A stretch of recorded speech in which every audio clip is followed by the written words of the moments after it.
Hare Krishna.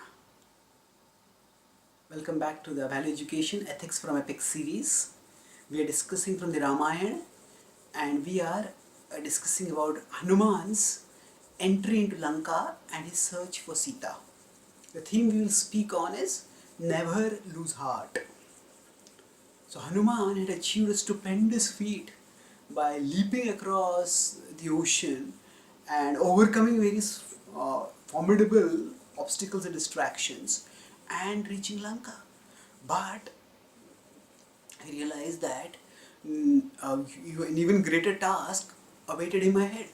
Lanka was fortified from all sides and there are 4 gates in the 4 directions, and those gates were heavily guarded, and he realized that it was a giant place. And first of all, he had the challenge of how to penetrate it. Second, he had the challenge of how to stay unnoticed after penetrating. And third is how to search various possible places and find Sita. So as he waited outside Lanka, outside the forts of Lanka, observing observing the various observing the various things that were happening, how the guards were heavily armed and they were alert. So finally, he decided that the best strategy would be to keep a very low profile and can carry his search. So in the darkness of the night, assuming the form of a small monkey, which is practically inconspicuous. The monkeys are there everywhere. So he just sneaked in by going across the walls. And some of the guards, even if they noticed, they thought it's just a monkey. What is so great about it? And they allowed him to sneak through. And Hanuman went in, and as he was flying as an inconspicuous monkey, jumping from one house top to another house top, observing things as he saw. Huge buildings. Lanka was it was the capital of Ravana, and it was filled with opulence. It was said to be the golden city, and Ravana had got lots and lots of wealth, and he had gilded houses coated with gold. His own palace was magnificent, and so were the palaces of his commanders and his assistants. And seeing this majestic sights, Hanuman was not impressed, but still he realized that this opulence was an indication of the wealth and power of the opponents that Ram would eventually have to face. He was gauging the strength of the enemy, doing a reconnaissance observation while also doing a search operation. So he strode from palace to palace to palace, and evidently he saw that he was approaching towards what was the center and where lay the biggest palace. And as he approached the huge palace, he saw that this was actually the palace of Sita. So a palace of Ravana. And he with his small form, he just went inside and was peering in through the windows, going across the rooms. And whenever anyone would come, he would just slip behind some curtains or go under some beds or slink into some closets, and he would hide himself. And he just keep moving onwards. And eventually he came to the private chambers, the bedroom of Ravana. And there he saw this huge demon sleeping on the bed. And next to him was a woman of astonishing beauty. And she was lying on the bed next to Ravana. And when Hanuman saw this, he jumped in delight. He thought, oh, such a breathtaking beauty, this must be Sita. And yes, I have found Sita. And he was delighted. In his own monkey way, he started celebrating. He took his tail up and started kissing his tail, jumping up and down, dancing in a monkey way, celebrating. Of course, he kept it all noiseless. He had to maintain his front as a spy. He couldn't lose that, but at the same time, he was delighted.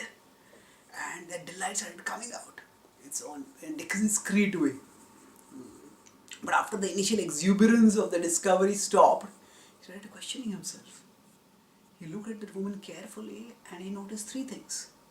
He said that although she was extraordinarily beautiful, she did not resemble the woman whom they had seen being carried away by Ravana.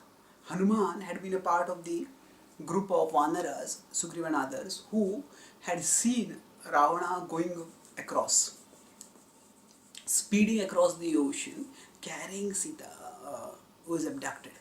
And because Ravana was speeding so fast, and because that was none of their business, they had not intervened. So he had got a glimpse. He felt this doesn't look like the same person. And secondly, he thought that Sita, being a chaste wife, would never would not submit herself to the advances of Ravana. And yet this woman was lying peacefully, naturally, uh, happily on Ravana's bed as if she belonged there. And thirdly, he noticed that there was no sign of grief or grief or any kind of misery on her face. Sometimes if a person is miserable, even if the person is asleep, there are the marks of the tears having flown on the face, and the face is shrunk even in sleep. So as Hanuman observed all this, he thought, hey, this cannot be Sita. And then as he peered around, he saw that actually there were various maid servants who were all lying in a state of dishabille. Now they were in various stages of dress and undress. So Ravana had his revelry, and many of these women were partially dressed or they were undressed. And Hanuman started doubting, oh, have I done the right thing by coming here? He says, this is almost like a voyeur who delights in watching the sexual activities of others, and especially Hanuman was a celibate. So have I committed offense? Have I sinned by watching this? As he started thinking, he realized, no, I have not, because my purpose was not to enjoy. And secondly, if I have to search for a woman, where will I search except in the women's chambers? But he realized that actually this cannot be Sita. And he realized, my search far from being over, I have to keep searching. And he went searching. He searched through all the houses. Now, he couldn't find her anywhere. He went through all the palaces, sleeking in, sleeking out. It was no mean task. But he accomplished all that task, and still there was nowhere for him, for Sita to be found. And as he sank into dejection, overhead, the moon went behind clouds, and the darkness that came over the island reflected the darkness that had come in his heart also. He felt dejected. He had achieved nearly the impossible, leaping across the ocean and penetrating into the impenetrable Lanka and searching through the palaces. No, very few, if any, spies would have been able to achieve all this. He had achieved it all, and for what? For nothing. He started thinking, what will I do? If I go back and tell that Sita is not to be found, what does that mean? If Sita had been here, she would have been found. If Sita is not found, that means she is dead. Could it be that because of separation from Ram, she has just pined away and died? Oh, but if I hear if she has died, then if I tell this to Ram, he will not be able to bear it, and he will die. He will give up his life. And if he gives up his life, his devoted brother Lakshman will give up his life, and their mother Kaushalya will give up her life, and devoted brother Bharat will give up the life, and the whole Ayodhya will sink into grief. And Sugriva, the devoted servant of Hanuman, of Ram, he will give up his life if Ram dies. And then Ayodhya will not only will Ayodhya sink into grief, but Kishkinda will sink into grief. And I will be responsible for all that grief. Hanuman had such a sense of responsibility that he thought that I will be responsible. And I cannot let this happen. No, impossible. I cannot tolerate the devastation and death of all those for whom I love. I must persevere. And as this rejuvenated determination came into him, immediately, at the same time, the cloud parted. And he was able to see through the parted clouds, the moon coming out, and as the moon illumined the sky, similarly he felt illumined by fresh determination. And as he started jumping again and again, going from house to house, and as he came to a particular house, and the moon, as it illumined all around him, he saw that there was a garden over there. And in that garden, it was a huge garden. Although it seemed to be like a royal garden, it still was sparse, almost Spartan. And he he immediately thought, maybe Sita is there. Yes, if it is that uh, Sita has been forcibly abducted, and she will not voluntarily submit to Ravana. So probably Ravana, instead of keeping her in a private chambers, has kept her elsewhere. So he entered into that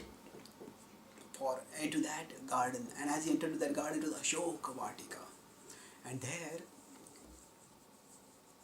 he saw under a tree a woman living in discolored clothes, practically looking very dejected, her body emaciated by austerity and agony. Austerity because she had refused all the comforts of life. She was eating very simple fare also, and agony because emotionally she was afflicted by separation. And as he peered at her, Hanuman peered at her, yes, this must be Sita.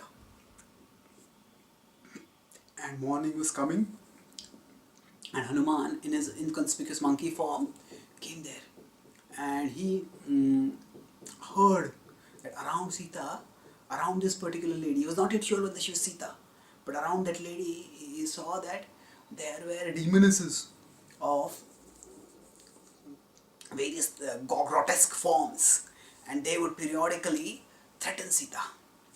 And he says, "Oh Sita, how foolish you are, that you are waiting for that mortal Ram. Now he is powerless, he is useless, he will already be dead. Why are you waiting for him like this? Come on, surrender to, come on, Ravana wants you, he is the emperor of the Rakshasas. Accept him."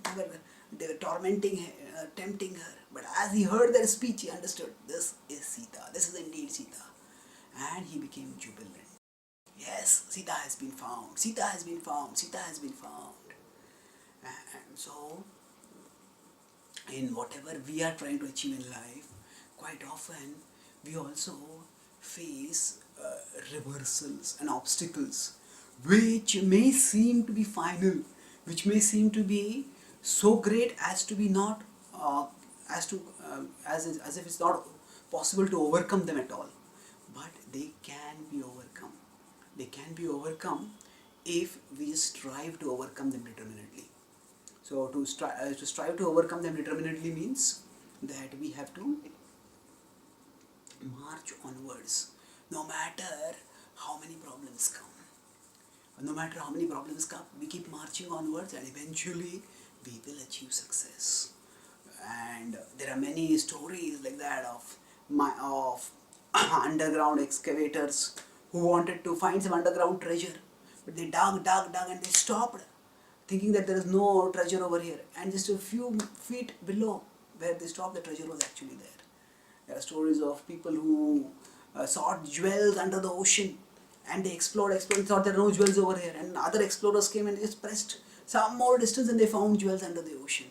So like that, we need to persevere. We should never lose heart. So Hanuman could have very well lost heart when he searched all the palaces and did not find Sita over there.